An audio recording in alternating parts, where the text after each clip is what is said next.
Hello guys, welcome to our channel tuition at home. और आज बात करेंगे हम इंग्लिश की। देखो, हम लोग बचपन से इंग्लिश सीख रहे हैं। अगर आप 10th पास हैं तो एटलीस्ट 10 ईयर तो आपने सीखी होगी। 12th है तो 12 ईयर, ग्रेजुएशन है तो 14-15 ईयर्स, और even more than that post graduate वगैरह तो 15-20 साल तक सीखी होगी। प्रॉब्लम होती है हमें ना तो ग्रामर आती प्रॉपर्ली और ना ही स्पीकिंग आती है। स्पीकिंग मैटर है प्रैक्टिस का और ग्रामर मैटर है अंडरस्टैंडिंग का और एप्लीकेशन का। सबसे पहले इंग्लिश को अगर हम समझे, it is not a subject. ये सब्जेक्ट नहीं है, इट्स अ लैंग्वेज। ये लैंग्वेज है। सब्जेक्ट की कोई लिमिट हो सकती है बट लैंग्वेज की कोई लिमिट नहीं होती, लिमिटलेस। दुनिया में कोई भी परफेक्ट ना तो है किसी भी लैंग्वेज में और ना ही हो सकता है। हाँ, ये है कि अपना काम चलाने के लिए स्कूल में स्टूडेंट की पर्पज से, जॉब्स में कंपटीशन के पर्पज से और जॉब्स वगैरह में अपनी जॉब रन करने के पर्पज से हमें इंग्लिश जरूरत पड़ती है। और विदाउट इंग्लिश हम पढ़े लिखे अनपढ़ की तरह से लगते हैं। यानी कि अगर इंग्लिश है तो आपकी पर्सनालिटी में अपने आप ही एक डेवलपमेंट रहता है। इंग्लिश एक्चुअली सीखे क्या, इंग्लिश में क्या जरूरी है? कोई कहता है भाई वोकेबलरी होनी चाहिए या ग्रामर होनी चाहिए, कोई कहता है ग्रामर की कोई जरूरत नहीं, सिर्फ प्रैक्टिस बोलो और हो जाएगी। हम यहाँ पे सबसे पहले समझते हैं कि ग्रामर में एक्चुअली क्या वो चीजें हैं जिनकी वजह से हमें सीखना चाहिए, और बिना ग्रामर के आप इंग्लिश बोल ही नहीं सकते, बिना ग्रामर के आप कुछ कर ही नहीं सकते। ग्रामर को आप ऐसे समझिए, जैसे हमारी बॉडी है, इस बॉडी में अगर हम मोटे मोटे तौर पे देखें तो 3 चीज मेन होती है, बाकी तो बहुत सारे पार्ट्स हैं बट 3 पार्ट मेन है हमारी बॉडी। सबसे पहला पार्ट है हमारी बॉडी का बोन, हड्डी। दूसरा पार्ट है ब्लड, जी हाँ ब्लड। और तीसरा पार्ट है मांस, फ्लैश, राइट। ये मेजर पार्ट। ऐसे ही सिमिलर इंग्लिश के भी 3 पार्ट है। जैसे हम बॉडी से कंपैरिजन करें इंग्लिश की, हमारी जो बॉडी है और इधर इंग्लिश ले लें तो कैसे हम कंपैरिजन कर सकते हैं? बॉडी में हमारी बोन्स होती हैं, हड्डी जिनको बोलते हैं। इंग्लिश में सिमिलर पैटर्न पे ग्रामर, ग्रामेटिकल रूल, ठीक है, रूल्स बोलते हैं, इसमें रूल्स होते हैं। अब देखो, रूल्स जरूरी क्यों है? रूल्स जरूरी इसलिए है कि बोलते हुए या पेपर में लिखते हुए अगर ग्रामर्स के रूल नहीं आते, ग्रामर के रूल नहीं आते, किसी भी सब्जेक्ट की ग्रामर, किसी भी लैंग्वेज की ग्रामर हो, खासतौर पर इंग्लिश की बात करें, तो आप अर्थ का अनर्थ कर सकते हैं। हो सकता है आपको रूल नहीं पता हो और इज और वाज का डिफरेंस आपको नहीं आता हो। अगर कहीं इज बोलने हैं, मान लो मैं जा रहा हूं, अलग सेंस है, आई एम गोइंग। और मैं जा रहा था, मान लो हमें इज बोलना है, वहां पे आपने वाज बोल दिया, क्योंकि ग्रामर की आपको नॉलेज नहीं थी, आपने बोल दिया आई वाज गोइंग, मैं जा रहा था। तो दोनों में बिल्कुल मीनिंग का डिफरेंस आ गया, अर्थ का अनर्थ हो सकता है, बिल्कुल डिफरेंट सेंस में आपका सेंटेंस, आपका मतलब समझा जा सकता है। तो ऐसी सिचुएशन ना आए राइटिंग में भी और स्पीकिंग में भी, इसलिए हमें ग्रामर के रूल्स पता होना जरूरी। जैसे कि हड्डियां, बोन्स, बोन्स हड्डियां होती हैं हमारे शरीर में, जैसे हड्डियां होती हैं वैसे ही इंग्लिश में ग्रामर होती है, या किसी भी लैंग्वेज में जो उसके ग्रामर के रूल होते हैं वही उसकी बोन होती है। तो इंग्लिश में जो बोन है वो ग्रामर है, इनकी इंग्लिश की बोन ग्रामर रूल्स। जैसे आदमी की बॉडी में दूसरा इंपॉर्टेंट पार्ट है ब्लड। अब इंग्लिश में क्या जरूरी है? अंग्रेज तो हम है नहीं भाई कि बचपन से हमारे घर में इंग्लिश बोली जाती है और हम इंग्लिश को समझ लेते हैं। वहां पे वोकेबलरी मैटर नहीं करता, वहां पे ग्रामेटिकल रूल्स मैटर नहीं करते, क्योंकि वे बचपन से हैबिचुअल होते हैं, उनके घर में इंग्लिश बचपन से ही बोली जाती है। Just like we in India, और स्पेशली नॉर्थ इंडिया और western and central part the Hindi speaking states, हमारे यहाँ बचपन से हिंदी बोली जाती है, तो हमें हिंदी के स्पेशल रूल सीखने की जरूरत नहीं होती और हमें ग्रामर लगाने की जरूरत नहीं होती और हम आराम से हिंदी बोल सकते हैं। लेकिन लिखने में तो ग्रामर चाहिए, लिख नहीं सकते। सिमिलर सिचुएशन, अगर आप तमिल की बात करते हैं तो आप तमिल लोग रहते हैं तो वो तमिल बोलते हैं बचपन से, उनको हिंदी में भी प्रॉब्लम आएगी, इंग्लिश में भी प्रॉब्लम आएगी, जब तक कि वो सीख ना ले। ऐसे अंग्रेजों के वहां चले जाइए, उन्हें कोई अदर लैंग्वेज नहीं आती, अंग्रेजी वाली कंट्री में, इंग्लिश कंट्रीज में, लंदन वगैरह में आप जाएंगे, अगर इंग्लिश बचपन से बोल रहे हैं तो इंग्लिश आएगी उनको, हिंदी नहीं आएगी।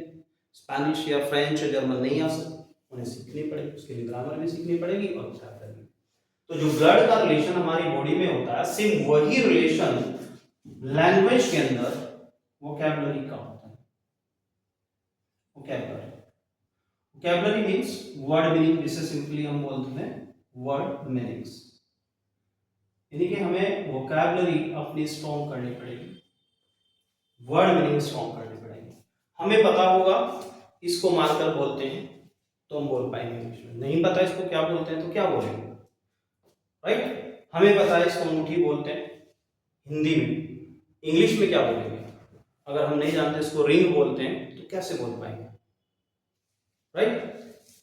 इसे वॉल बोलते हैं, अगर हमें पता है वॉल है इंग्लिश में तो बोल पाएंगे, तो हम दीवार जानते हैं, कैसे बोल पाएंगे?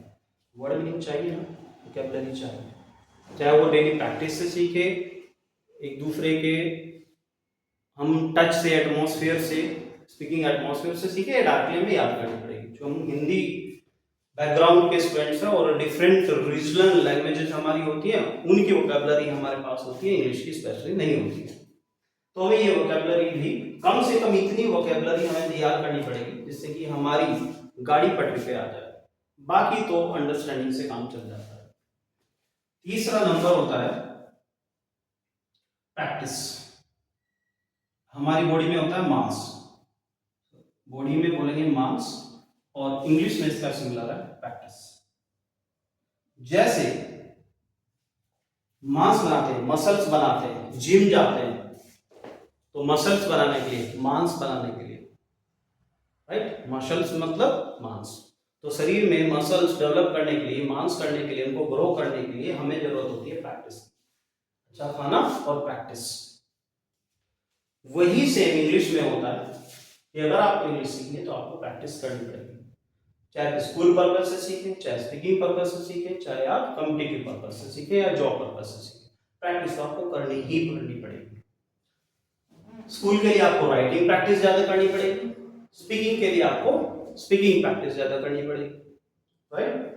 तो जैसे हमारी शरीर में, हमारी बॉडी में हड्डियां, खून और मांस तीनों का मिक्सचर होकर हमारी बॉडी चलती है, उसी टाइप से इंग्लिश में ग्रामर, वोकैबुलरी और प्रैक्टिस तीनों के मिक्सचर से चल पाएगी। एक भी कमजोर होगा तो बॉडी नहीं वर्क करेगी।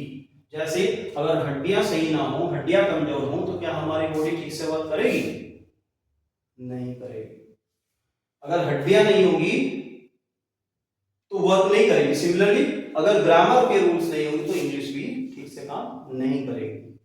ब्लड नहीं होगा, क्या हम अच्छे से वर्क कर पाएंगे? हमारी बॉडी सही से वर्क करेंगे? हमारे पास हड्डियां हैं लेकिन ब्लड नहीं है, उनमें खून की कमी लग गई शरीर के अंदर, तो क्या सिचुएशन होती है जानते हैं आप लोग? डॉक्टर चढ़ाते हैं, तो भाई ब्लड भी जरूरी है। सिमिलर सिचुएशन वोकैबुलरी की, वर्ड मीनिंग इंग्लिश में हड्डी हमारे ग्रामर है, रूल्स हैं, और वोकैबुलरी हमारी ब्लड का काम करती है, ब्लड सप्लाई का, यानी कि जितने वर्ड मीनिंग्स हमारे याद होंगे, जितनी वोकैबुलरी पावर हमारी होगी, उतनी ही अच्छी हम इंग्लिश में ग्रामर का रूल्स, जो ग्रामर के रूल्स हैं उनको अप्लाई कर सकेंगे, यूज कर सकेंगे और प्रैक्टिस में ला सकेंगे।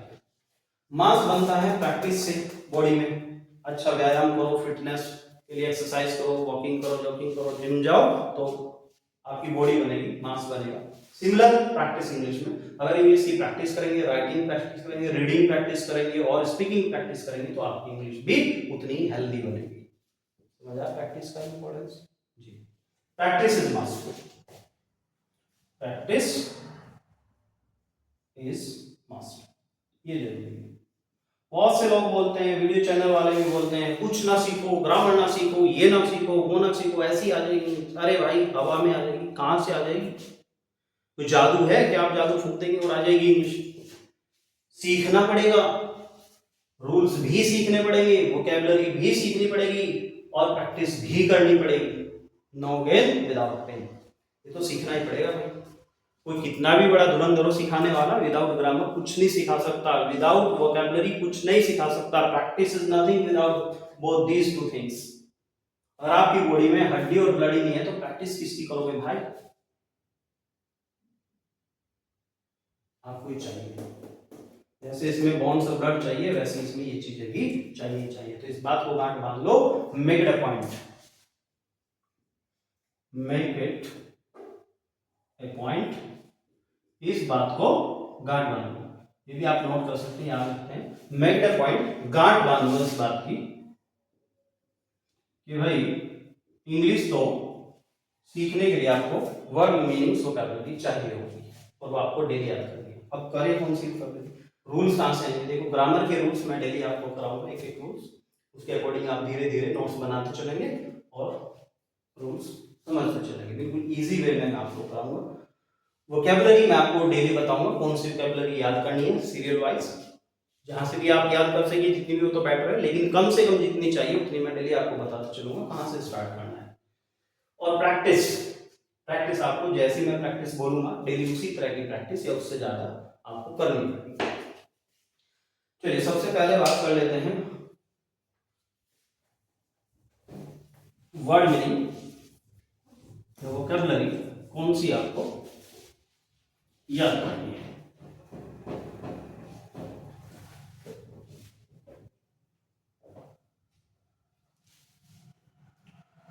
सबसे पहले ले लेते हैं एक बड़े सिंपल टाइम वर्ड है जिनको हम बोलते हैं इज, आर, एम, और एक होते हैं वाज और। ये बिल्कुल सिंपल है, आपको मीनिंग इनका पता हो भी सकता है, नहीं भी पता है तो आप समझ लो, क्लियरली याद रखें। इसका मतलब होता है और आर का मतलब होता है और एम का मतलब होता है हूं या, हाँ बस ये है। वाज का मतलब होता है था और थी, और वर का मतलब होता है थे। देखो डिफरेंस भी क्लियर, आर का मतलब है भी है और हो भी आ जाता है, एक इसका वर्ड आ जाता है। इनको हम हेल्पिंग वर्ब बोलते हैं, वैसे तो इनको स्पीकिंग में टाइम वर्ड भी बोल देते हैं, तो इनको हेल्पिंग वर्ब या टाइम वर्ड दो नाम से कहा जाता है, ऑक्सिलरी भी कहीं बोल सकते हैं। तो इसका मतलब है होता है, ये सिंगुलर होता है, याद रखना, सिंगुलर आदमी के लिए होता है, सिंगुलर होता है जो एक आदमी होता है, और प्लूरल एक से ज्यादा। आर होता है ये प्लूरल के लिए यूज होता है, ये सिंगुलर का है, ये प्लूरल के लिए। एम अगेन ये सिर्फ आई के लिए होता है, ओनली आई का स्पेशल है, मैं हूं तो आई एम, तुम हो यू आर, प्लूरल, तुमको प्लूरल में होता है, वह है ही इज, इस टाइप से। वाज ये सिंगुलर का है और इसके साथ में आई भी है, आई और सिंगुलर के लिए वाज लगता है, और वर प्लूरल सब्जेक्ट्स के लिए। ये हम सिंपली यूज करेंगे नॉन वर्बल सेंटेंसेस में जिनमें वर्ब का इस्तेमाल नहीं होता। इनके साथ साथ हमें कुछ और चीजें ध्यान रखनी है, और वह है सब्जेक्ट की जगह पे जो चीजें यूज होती है, जैसे स्टार्टिंग में आता है ही, शी और इट, ये तीनों के तीनों सिंगुलर है। जो मैंने यहाँ सिंगुलर प्लूरल की बात की उसके अकॉर्डिंग ये तीनों सिंगुलर है। उसके बाद आते हैं आई, वी, यू, दे,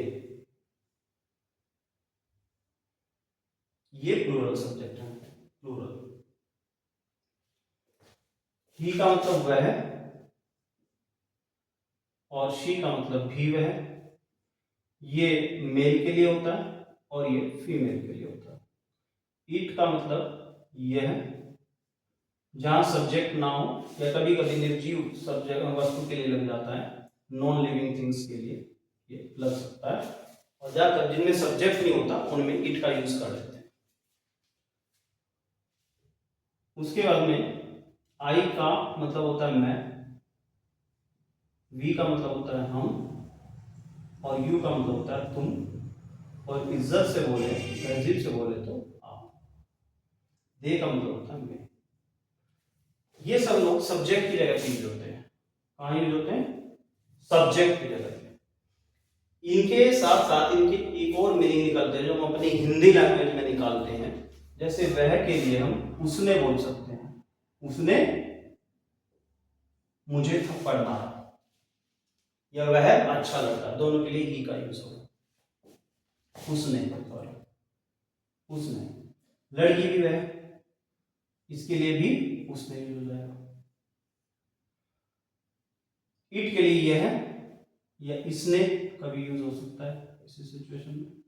मैं या मैंने, मैं दिल्ली गया या मैंने स्कूल टॉप किया, इस टाइप से आई का यूज हो सकता है। वी हम या हमने, हम घूमने गए या हमने जू देखा, दैट काइंड ऑफ सिचुएशन।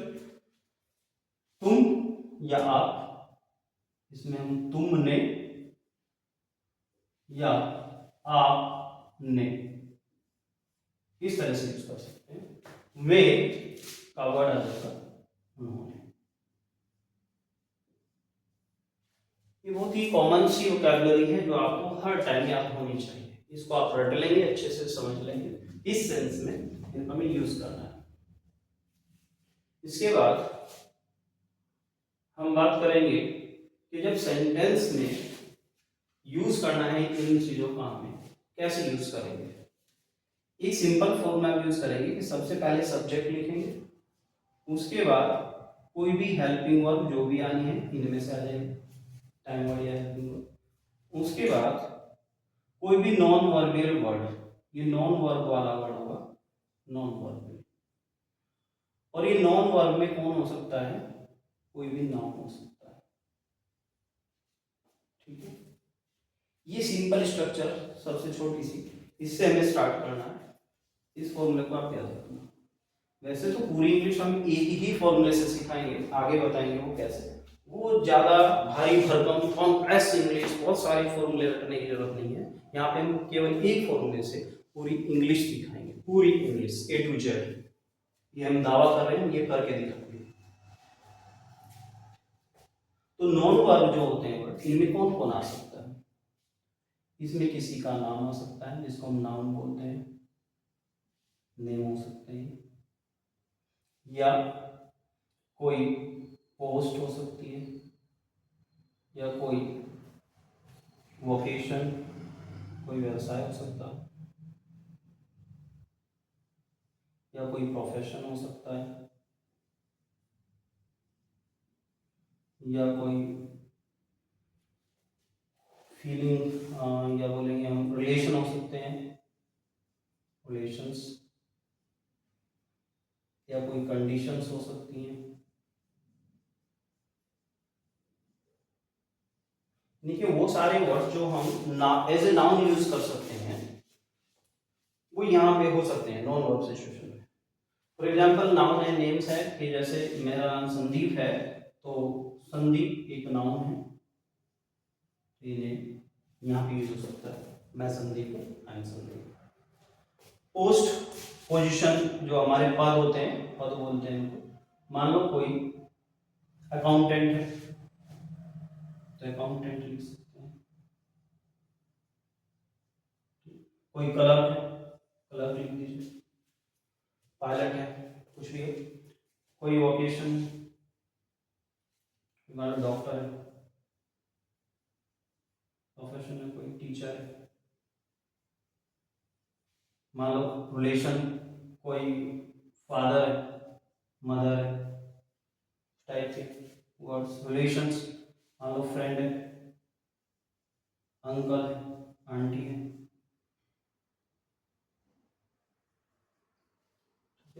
इस तरह के वर्ड हम इसमें यूज कर सकते हैं। और सॉरी, ये तो रिलेशन तो यहाँ आएंगे सारे, फादर मदर फ्रेंड वगैरह सारे रिलेशंस यहाँ आएंगे। और फ्रेंड, कंडीशंस, जैसे घबराया हुआ, पैनिक, ये कंडीशन हो सकती है पैनिक, कोई घबराया हुआ है।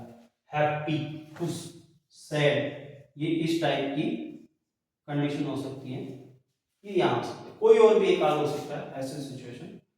एक एग्जांपल ले लेते हैं, जैसे नाउन का,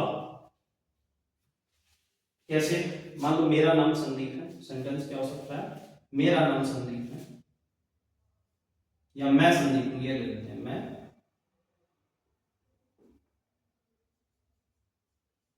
संदीप हूं, ये सेंटेंस है।